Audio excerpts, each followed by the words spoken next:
Hoje nós vamos falar sobre fluxo, eu sou o Ian, e vamos começar já por o que é fluxo. O que você precisa saber antes? Antes você precisa saber o que é um grafo, o que é um digrafo. Um digrafo é um grafo que as arestas são direcionadas, certo? E pode ter uma aresta de volta e uma de ida no mesmo tempo. Nesse aqui não tem, mas pode ter, como a gente vai ver depois. O que é o fluxo? A gente vai dar para cada aresta uma capacidade, que é essa coisa que a gente coloca aqui, /1. Ou seja, eu posso passar alguma quantidade de alguma coisa, e essa quantidade é no máximo 1. Aqui é no máximo 10, no máximo 2, e é isso. Um fluxo, você pode pensar, o nome faz bastante sentido, que é que nem se tivesse um fluxo de água. Que é o quê? Você tem vários canos, que deixam passar no máximo, sei lá, 2, eu não sei, unidades de fluxo por segundo. E você tem que, no meio, nos canos do meio, não dá para você gerar água. Você só gera água em alguns pontos, certo? É o que a gente chama de source, ou de fonte, certo? Aqui é onde gera água. Você abriu a torneira aqui. E aqui é onde tem a sua pia, que é a sua sink. Então, nos pontos do meio, a água não pode nem sumir, nem pode começar a aparecer água. O que isso quer dizer? Isso quer dizer que o tanto de fluxo que entra é igual à quantidade de fluxo que sai, certo? Ajuda bastante pensar em água mesmo. Não tem como começar a surgir água do nada ali, sair mais do que está entrando, certo? Então, como a gente define isso formalmente? Você tem essas capacidades, que é um vetor C para cada aresta, certo? Que é o máximo de água que pode passar ali por segundo, por exemplo. E você tem o F, que é o fluxo que você está passando. Você quer escolher um vetor F, tal que, para toda aresta, você passa pelo menos 0 de fluxo, né? Não dá para passar negativo, não pelo menos nessa aula.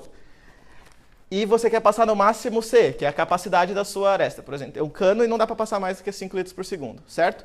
E você quer que seja um fluxo válido, né? O que é um fluxo válido, como a gente falou, é que sempre o fluxo que entra é igual ao fluxo que sai, em todos os caras que não são ou a sua torneira ou a sua pia, certo? E como a gente escreve isso? A gente escreve que para qualquer A diferente, que não é nem... A gente sempre chama a sink de S, quer dizer, o source de S e o sink de T, certo? É a origem e o final. Para qualquer A que não é nenhum desses dois, eu tenho que quanto entra é igual a quanto sai. Como eu escrevo quanto entra? Somatório de AB. Ou seja, para toda aresta que tem uma ponto A e outra ponto B, está saindo de A, lembra que é direcionado, é igual toda aresta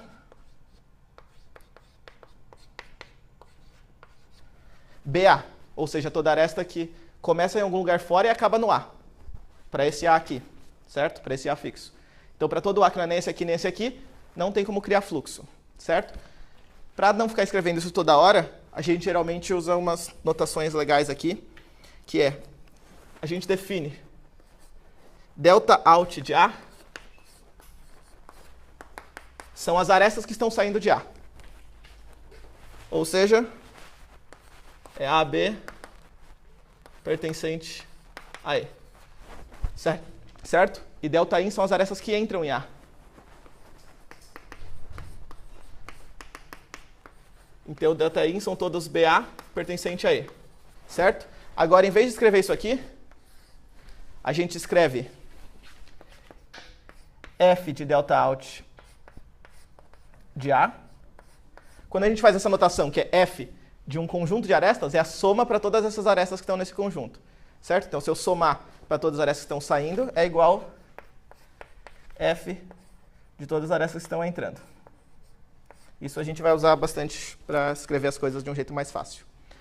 Certo? Então, aqui eu estou dando um exemplo de fluxo. A gente geralmente escreve o fluxo que está passando por uma aresta sobre a capacidade, só para indicar aqui, para ver. Então, esse número é sempre menor ou igual que esse. Então, dá para ver aqui que um fluxo é válido, por quê? É só você verificar, para todo vértice o que entra é o que sai. Aqui entra 1, sai 1. Aqui entra 2, sai 2. Aqui entra 2, sai 2. Aqui entra 1, sai 1. E aqui entra 2, sai 2. Note que dá para fazer umas coisas estranhas, assim. Tipo aqui, o fluxo está dividindo, né? Chegou 2 por aqui e está saindo 1 por essa aresta e 1 por essa aresta. E aqui ele está juntando, ó. Chegou 1 por essa aresta e 1 por essa aresta e está saindo 2 direto por essa aresta. Então é uma coisa meio estranha, não é vários caminhos nem nada assim. É uma quantidade de água que está indo por aquele lugar. Depois vocês vão ver que dá para decompor isso como caminhos, mas é como o algoritmo vai funcionar, mais ou menos. Certo. Então o que a gente quer fazer, né? Eu falei o que é um fluxo válido. Um fluxo válido é um fluxo que satisfaz isso aqui para toda aresta e isso aqui para todo vértice que não é nem o S nem o T. Então, por enquanto, eu estou falando que pode sair qualquer quantidade do S e sair qualquer quantidade do T, entrar qualquer quantidade em qualquer um dos dois. Não precisa satisfazer que o que entra é igual ao que sai. O que a gente quer fazer? A gente quer, como eu tinha falado antes, a ideia é você tem uma torneira que abre aqui e sai aqui. Então, você quer maximizar quanto água você consegue passar. Você quer maximizar o fluxo. Maximizar o fluxo é maximizar quanto sai de S. Com certeza, o que sai de S é o que entra em T. Certo? Porque o que sai, ele vai para algum lugar e aquele lugar, ele não pode ficar parado lá. Sempre tem que sair a mesma coisa. Então, se você for seguindo o caminho aqui, você tem que... O F delta out de S é igual a F delta in de T. Certo? E é esse valor que você quer maximizar. É quanto fluxo você consegue passar. Note que é bem simples fazer um fluxo que é só válido, né? É só pegar tudo zero. Zero, satisfaz isso, é um fluxo válido. E, em geral, é o que a gente começa nos nossos programas. A gente começa com zero e vai tentando aumentar. Beleza? Então, isso é o que é um fluxo. Então, a gente quer maximizar o fluxo. Uma boa ideia, quando a gente está tentando maximizar, é achar um limitante superior, porque daí você sabe que você não consegue maximizar mais do que aquilo. Certo? Então, a gente vai tentar agora achar um limitante superior. A gente vai falar de corte. O que é um corte? A gente vai pegar esse grafo e vai separar ele em dois lados. Deixa eu desenhar ele de novo aqui, só que de um jeito diferente.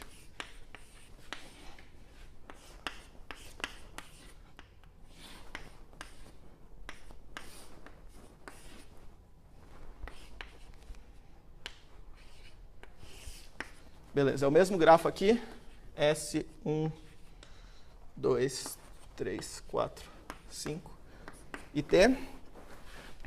E agora eu vou cortar os vértices e vou dividir eles em dois. Um corte é você escolhe uma partição de vértices e você pega todas as arestas que estão saindo ou entrando nessa partição. Em geral, saindo dessa partição.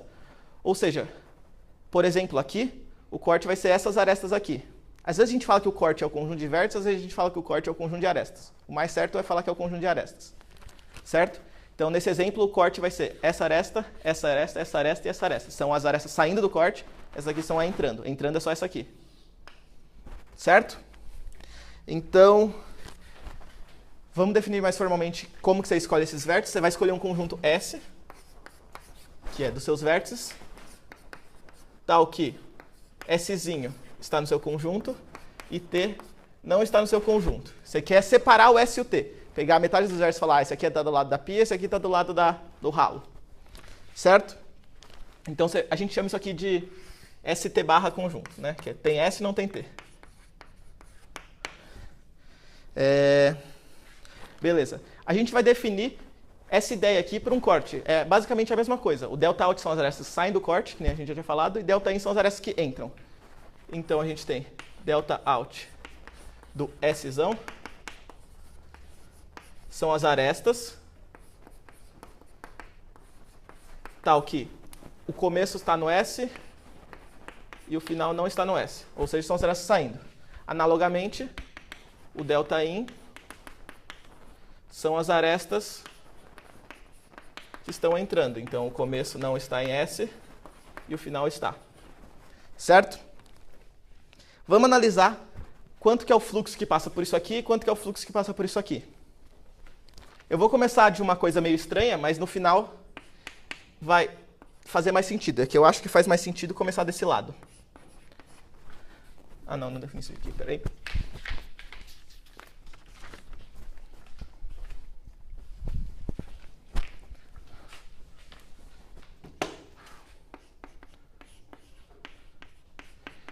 Comece com F delta out do Szinho. Não é esse S conjunto, é esse S aqui. Eu vou fazer uma coisa estranha que é adicionar vários zeros nele. Lembra que o F de delta out menos o F de delta in, para qualquer vértice é sempre zero. Qualquer vértice que não é o S ou o T. Então, eu vou pegar todos os vértices que estão aqui nesse conjunto S. Certo? como a gente definiu o conjunto S assim, o único vértice que tem f de delta-out menos f de delta-in diferente de zero é o S, certo? Beleza. Então, isso aqui vai ser igual somatório para todo vértice pertencente em S. Eu vou começar a escrever, em vez de escrever f de delta-out de um vértice, eu vou escrever só f-out de um vértice, tá bom? E f-in também. Então, isso aqui vai ser somatório de f-out de A menos f-in de A.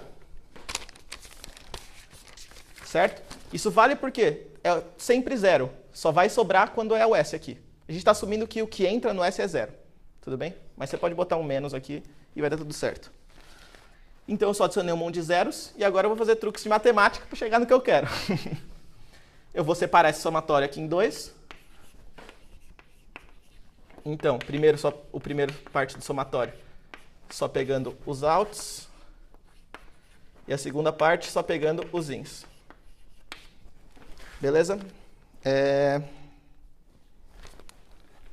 Agora vamos pegar e vamos abrir a definição de f-out e de f-in. Ou seja, a soma para todas as arestas saindo e o outro a soma para todas as arestas entrando.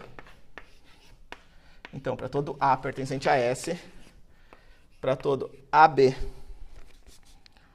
pertencente a E,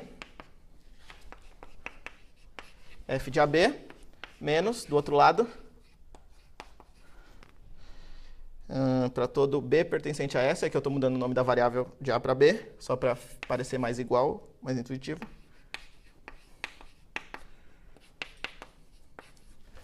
Então, o que eu estou fazendo aqui? Para todo cara do lado de S, eu estou somando todas as arestas que saem dele, e depois eu estou tirando todas as arestas que entram nele. Note que isso aqui pode ser tanto ela está vindo de dentro do S, quanto ela está vindo de fora do S. Mas o que vai acontecer se você observar esse somatório aqui? Pensa numa aresta que está inteiramente em S. Por exemplo, essa aresta aqui, 2, 4. Certo? Esse lado aqui, 2 para 4, eu estou contando quando eu estou somando para o A igual a 2 aqui, e a aresta 2, 4, certo? Mas eu também estou tirando quando eu estou considerando o B igual a 4 e o AB igual a 2, 4, que eu estou considerando agora os que entram. Então, para todas as arestas que estão do lado do S, que tanto o início quanto o fim da aresta está do lado do S, eu estou tanto somando ela quanto tirando ela. Então, elas não vão contar. O que vai sobrar? Só vão sobrar as arestas que começam em S e saem, ou começam fora de S e entram. Certo? Essas arestas aí eu não estou contando duas vezes. As que saem eu só estou contando nesse somatório aqui, e as que entram eu só estou contando nesse somatório aqui. Certo? Então vai ter esse cancelamento aí de várias arestas. Então, isso aqui só vai, eu estou tirando todos os lugares, todas as coisas que estão em comum aqui, só vai sobrar as arestas que estão saindo de S. Certo? Então vai ficar para todo A que está em S, B não está em S, e AB é uma aresta,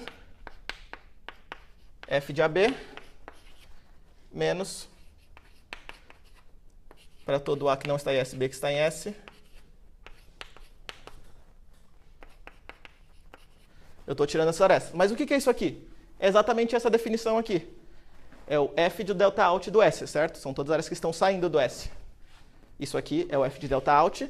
Isso aqui, não, sem o menos. Isso aqui é o f de delta-in.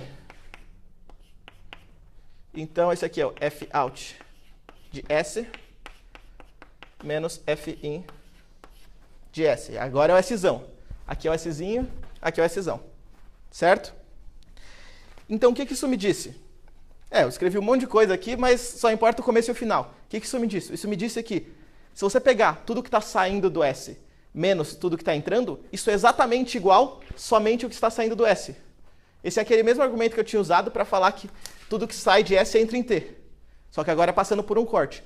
Tudo que sai de S tem que sair desse corte, porque ele tem que chegar em T alguma hora. Certo? Só que ele pode sair e entrar várias vezes, mas essas coisas se cancelam e no final sobra só o que está saindo de S. Certo? Beleza. Então, o que eu consegui aqui? O que eu quero apagar?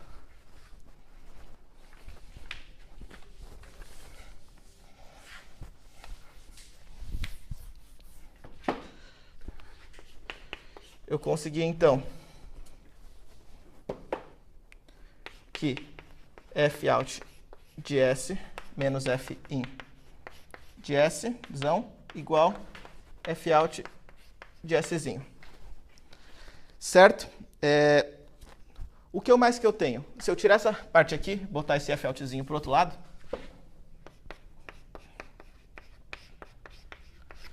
o que eu tenho?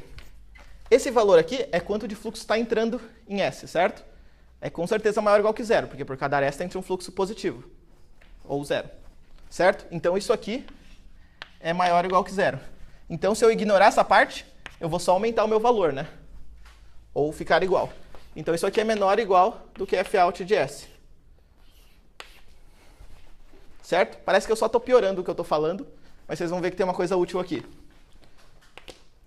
E isso aqui é o quê? É quanto o fluxo está saindo de S. Mas eu sei que por cada aresta que sai o fluxo, pela definição de fluxo, eu tenho que 0 menor ou igual que F de E, menor ou igual que C de E. Quando eu fiz essa passagem, eu usei isso aqui, né? Toda que está entrando é maior ou igual que zero. Agora aqui eu vou usar o quê? Que toda que está saindo é menor ou igual que a capacidade. Então isso aqui é menor ou igual do que Cout de S. Certo?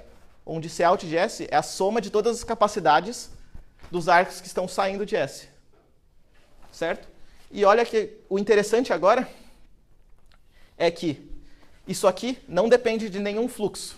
Isso aqui, né, vale para todos os fluxos. Esse F que eu peguei é um fluxo qualquer que é válido. Eu não falei que ele é máximo, não falei nada. Ele pode ser o 0, 0, 0, pode ser o fluxo máximo, pode ser um fluxo no meio. Certo? Então o que eu consegui é que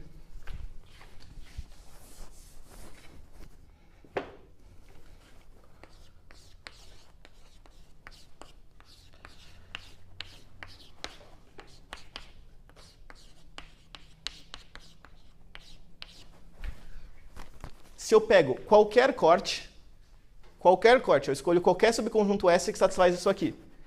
Então, se você pega a capacidade das S que estão saindo dele, é maior ou igual do que qualquer fluxo, certo? Isso é bastante forte, porque eu não usei nada em particular do S, nem nada em particular do fluxo, além dele ser viável, certo? Então isso é o que a gente chama de dualidade fraca. Para qualquer um de um, para qualquer um do outro, você tem que um é melhor do que o outro, certo?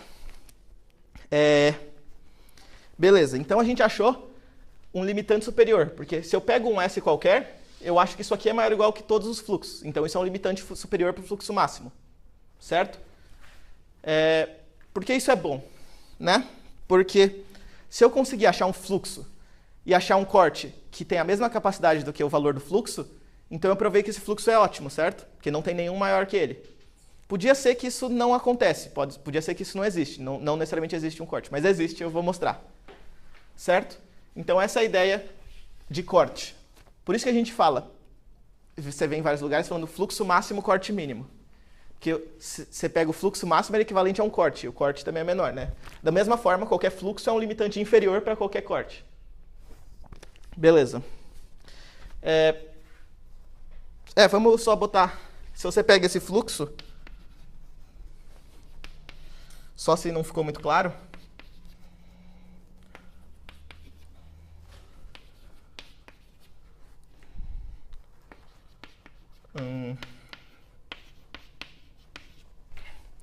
Aqui, o fluxo que está saindo é quanto? É 1 nessa aresta, 1 nessa aresta, 1 nessa aresta e 2 nessa aresta. Então, o F delta out desse S aqui, desse exemplo, é 5. E o fluxo que está entrando é 2, por aqui.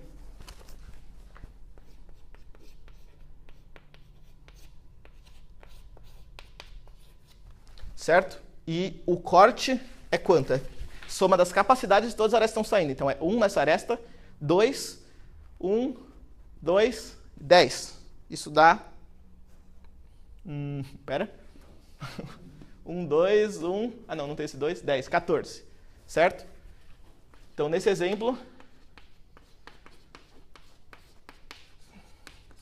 Esse fluxo, por exemplo, qual o valor dele? 3, né? Porque está saindo 2 aqui e 1 aqui. Então, isso me diz que qualquer fluxo é menor ou igual a 14, que é meio, né? Tanto faz.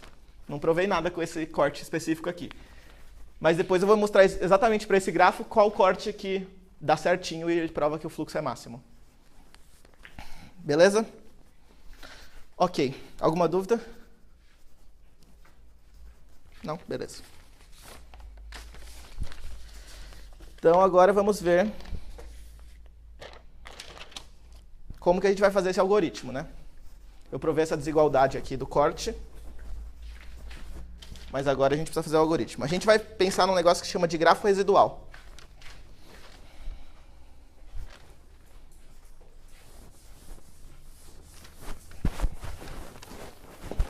O que é o digrafo residual?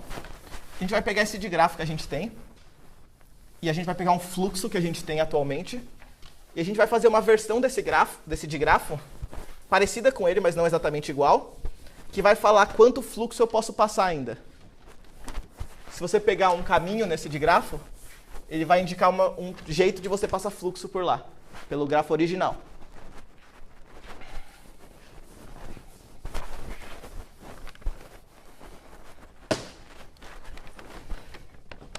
Vou deixar isso aí porque é muito importante. Então, seja G um digrafo e F um fluxo válido nele.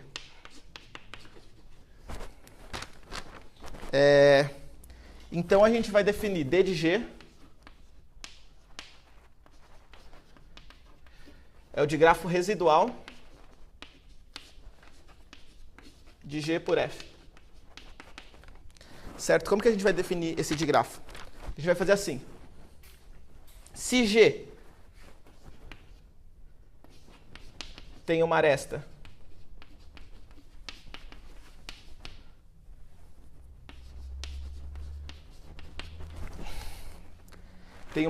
AB e F de AB menor do que C de AB, o que isso quer dizer? Isso quer dizer que tem uma aresta no meu grafo, no meu digrafo, e eu não passei todo o fluxo que eu posso passar por ela, certo? Eu ainda posso passar mais um pouco. Então eu vou colocar esse pouco nesse novo digrafo. Esse novo digrafo ele não vai ser um grafo igual, não vai ter esse negócio de capacidade. Ele só vai ter um custo em cada aresta, que é quanto eu posso passar por aquela aresta. Então, D de G tem aresta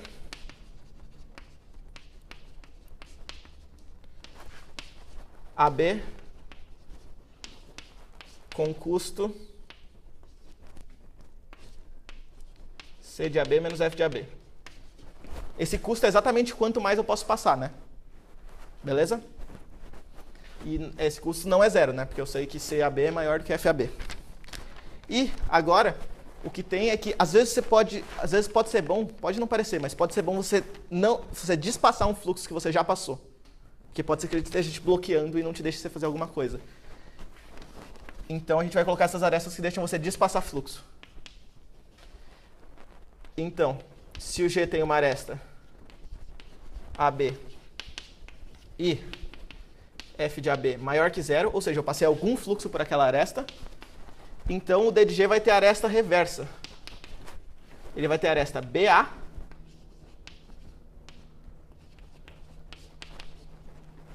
com custo F de AB. Certo? Então, se eu tenho uma aresta aqui e eu estou passando 3 de 3, no meu outro grafo, no meu digrafo residual, não falei, mas o D de G tem os mesmos vértices que o grafo original, certo? O que mudam são só as arestas. Então, se aqui está passando 3 de 3, aqui tem uma aresta falando que eu posso voltar 3, certo? Pode ser que tenha as duas arestas, por exemplo, se estivesse passando 3 de 5, ia ter uma aresta falando que eu posso voltar 3, ia ter uma outra aresta falando que eu posso passar mais 2, certo? Beleza. Então, vamos desenhar um digrafo aqui, residual. Acho que eu fiz muito digrafo para desenhar. É o mesmo que esse aí, só que com algumas coisas diferentes.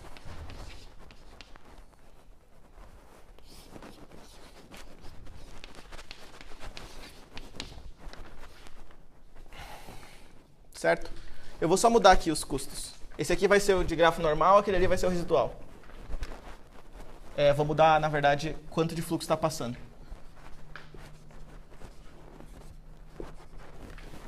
Então, suponha que aqui esteja passando 0, 0, 0, 0, e aqui 2, 2, 2 e 2. Então, está passando 2 de fluxo nesse caminho aqui e o resto está passando tudo 0, certo? Como fica o de grafo residual desse aí? Vai ficar quase igual isso aqui, mas vai ter essas arestas aqui diferentes.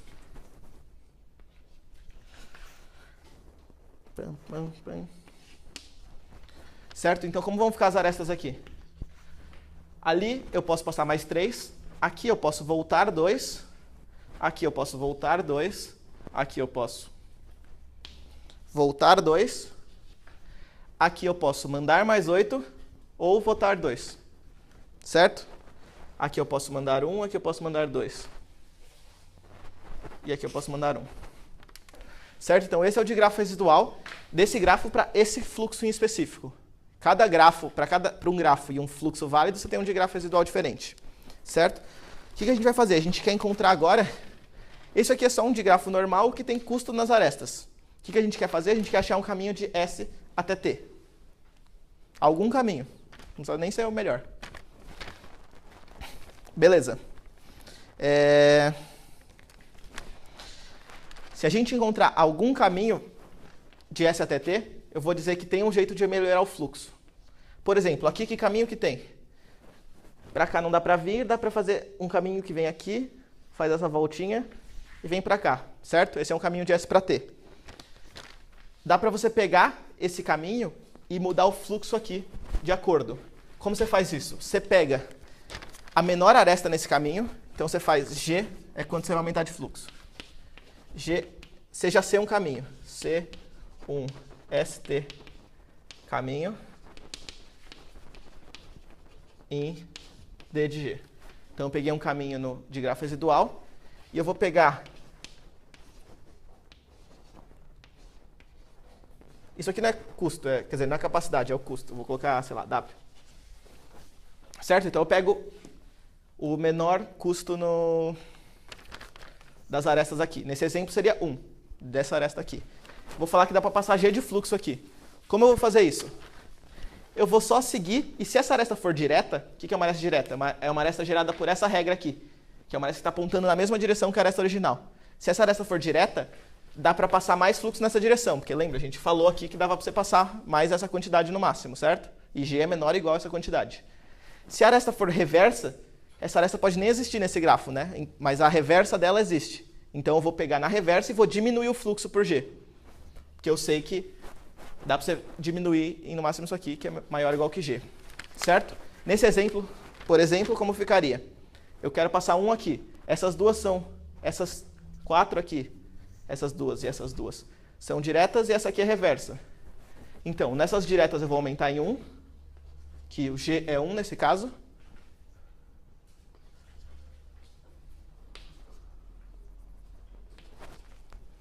E nessa outra aqui eu vou diminuir em 1. O argumento é, isso continua um fluxo válido. Certo? Por que isso continua um fluxo válido? É só você olhar para cada vértice, é um caminho, né? Ele nem vai repetir vértices. Até podia repetir vértices, mas só para pensar melhor, ele nem vai repetir vértices. Então, para cada cara no caminho, tem uma aresta entrando e uma saindo. Certo?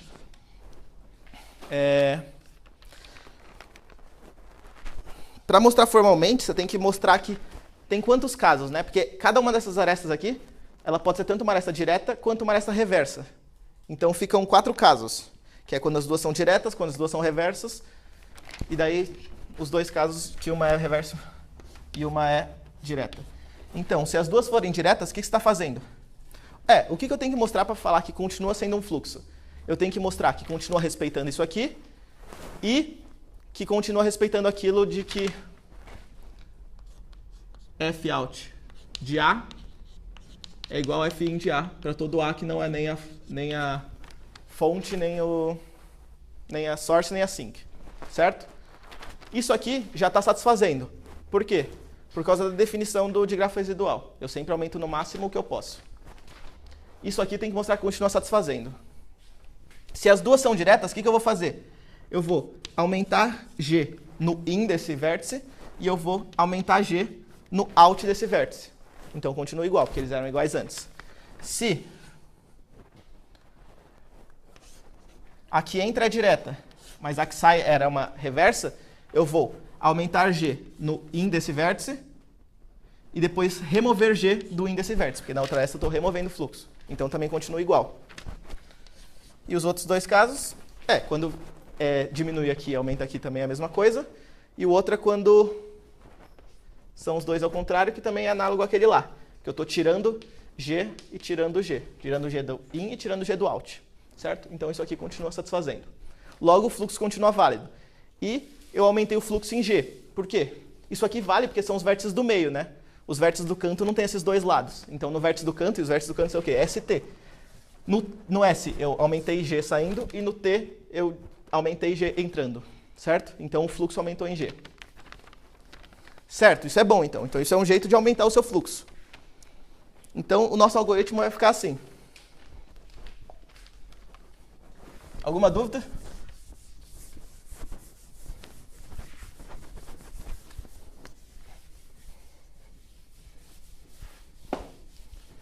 E note que quando eu aumentei o fluxo daquele jeito, voltou a ser o grafo original nosso, né? Bonitinho.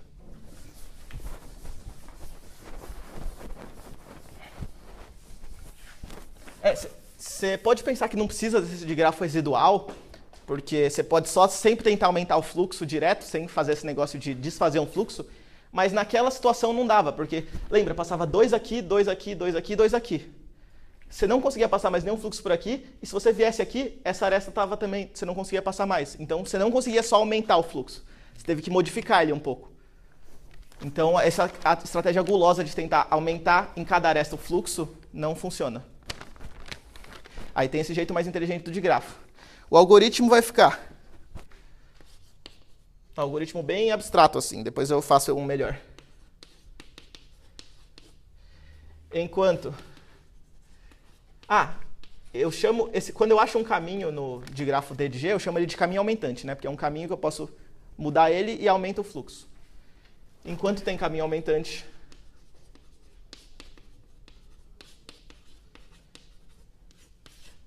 em D de G, aumente o fluxo. Esse é o algoritmo. Certo? Você começa... Não, mentira, tem um início. Fluxo começa com 0. Beleza? Ó, quem falou que o fluxo era difícil, né? Primeiro, né, tem que ver porque esse algoritmo funciona e depois como implementar de verdade, né? Porque isso aqui é um bagulho meio trick. Você tem que pegar o grafo, fazer o de grafo residual e daí achar um caminho e aumentar por ele. Tem esse truque de ficar mexendo com as arestas reversas que parece meio chato também. Você não vai querer percorrer todas as arestas e achar a reversa. Primeiro a gente tem que ver por que esse algoritmo funciona, né? Como a gente vai mostrar que ele funciona? A gente vai mostrar aqui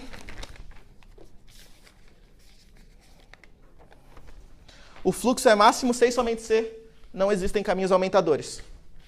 Quando acaba esse algoritmo, com certeza não tem mais caminhos aumentadores, né? Porque eu faço enquanto tem um caminho, eu ando. Então, se eu mostrar aqui, quando acaba, se não tem mais caminho aumentador, então o fluxo é máximo, então está pronto. Certo? Ok.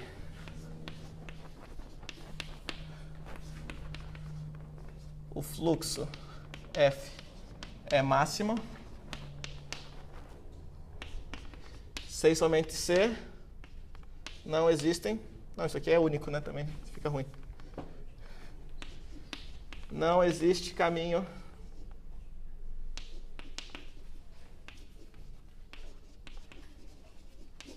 aumentador. Certo? Vamos lá. Tem que provar os dois lados. A gente vai provar que se tem caminho aumentador, então o fluxo não é máximo, e que se não tem caminho aumentador, então o fluxo é máximo. Então prova. Não é exercício. Mas um dos lados é muito fácil, porque se tem caminho aumentador, o fluxo com certeza não é máximo, porque a gente mostrou um jeito de pegar o caminho aumentador e aumentar por ele.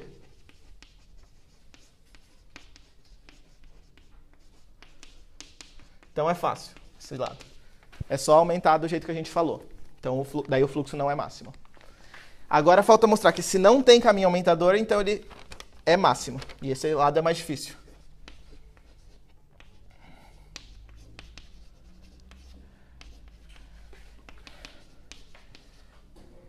Se não tem caminho aumentador, o que isso quer dizer? Isso quer dizer que no digrafo residual, o S não consegue alcançar o T, certo? Então o que você vai fazer?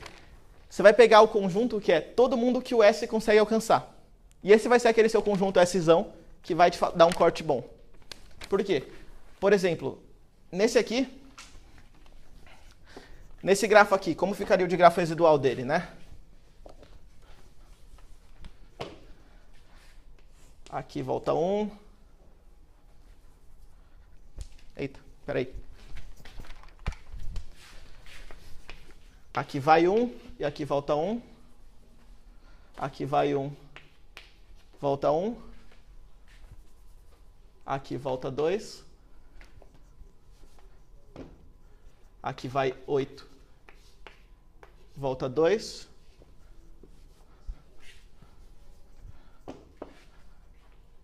Aqui volta 1. Aqui vai 2 e volta 1. E, por último, aqui volta 2. Tá meio bosta, né? Mas o digrafo residual é assim. E não tem caminho de S para T. Por quê? Não dá para sair por aqui, dá para vir para cá, mas daqui não dá para sair para nada. Então você pega esse conjunto que é todo mundo que você consegue alcançar. Nesse caso vai ser o S e o 1. O que a gente vai mostrar? A gente vai mostrar que esse conjunto, você pega o corte dele, é exatamente o corte que é igual ao fluxo. Por quê?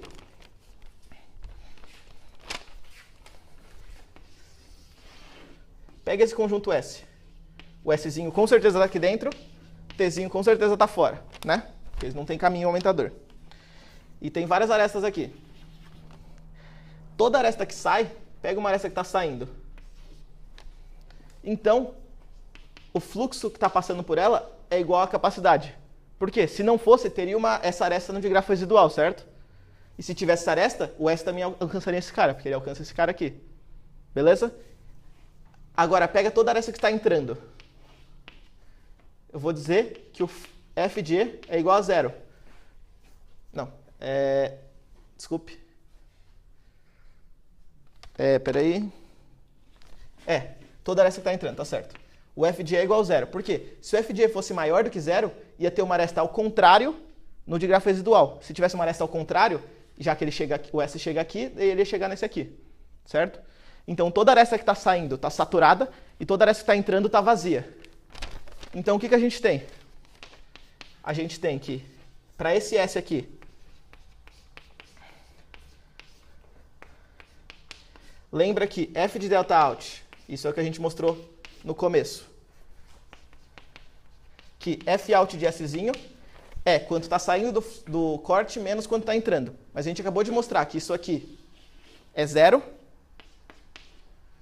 E isso aqui é a capacidade, porque sempre todas que saem o custo é igual o fluxo é igual à capacidade. Então esse negócio é quanto está saindo do corte.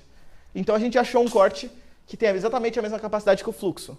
Como todo fluxo é menor ou igual a todo corte, todo fluxo é menor ou igual que esse corte, e esse fluxo é máximo. Certo? Então está provado. Isso prova a volta. Se não existe caminho aumentador, então o fluxo é máximo. Aí a gente já tinha provado desse jeito fácil, que é só o passo do algoritmo. Provado. O que isso mostra? Isso mostra que se o algoritmo acaba, o fluxo é máximo, certo? Por que o algoritmo acaba? Porque aqui a gente está tratando de inteiros. Então, tem um limitante para todo C. Cada caminho que eu passo, eu aumento em pelo menos 1 os Fs. Então, alguma hora você vai chegar, os seus Fs vão chegar nos Cs e não vai dar para aumentar mais. É que quando você está tratando com reais, pode ser que você ache caminhos que nunca chegam lá. Vai só tendendo, ou às vezes nem tendendo, mas nunca chega. Como é tudo inteiro aqui, então tudo funciona e acaba. O tempo que pode ser bosta. Beleza. Isso termina a parte da teoria. Porque tem o algoritmo teórico e tem esse conceito de cortes mínimos. Agora eu vou falar como implementar esse algoritmo de um jeito bom, com mais de 3 linhas. certo? Mas primeiro vamos pausar um pouco, tomar uma água aí, e daí eu volto em 5 minutos.